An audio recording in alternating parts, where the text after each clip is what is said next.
ओम भद्रं कर्णेभिः शृणुयादेव भद्रं पश्येमाक्षभिर्यजत्राः स्थिरैरङ्गैस्तुष्टुवांस्तनूभिः विसेम देवहितं यदायुः स्वस्ति न इंद्रो वृद्धस्रवाः स्वस्ति न पूषा विश्ववेदाः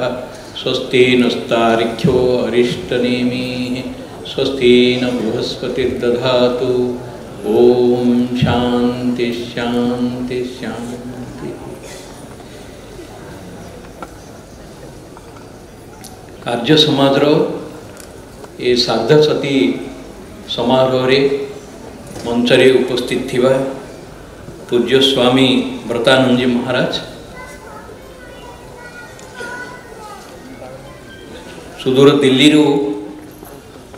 आसी एठी आम सहित समय दे आम गहन अच्छी आजिकार मुख्य वक्ता श्रीजुक्त जोगेन्द्र खट्टर महाशय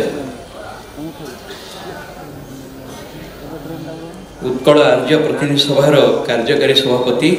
आपण मान समस्त सुपरिचित पंडित वीरेंद्र पंडा महोदय एवं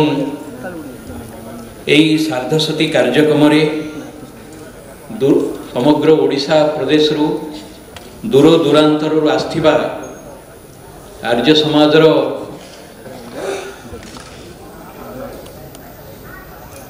ज्ञानी गुणी समाज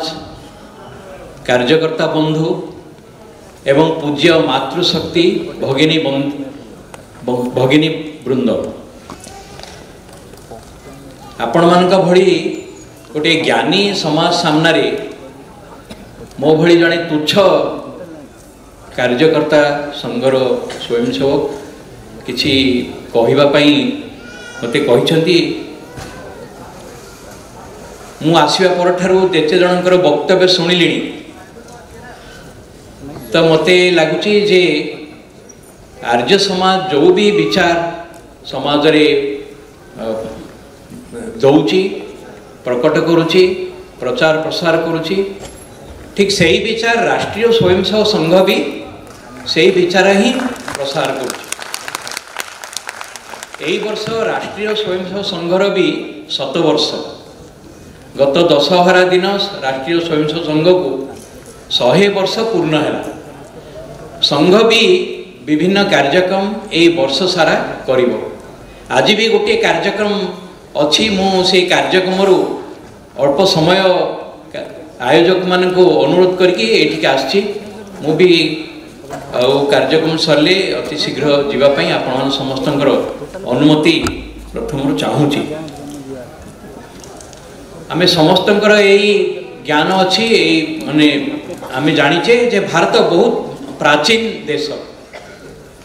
केते प्राचीन यार कौन भी काल निर्णय करहबनी जमती वेदर कौन काल निर्णय एपर्यंत हो पारनी तेणु जो समय रे वेदर रुचा गुड़िक आमर ये समाज भितर व्यवहार रे थिला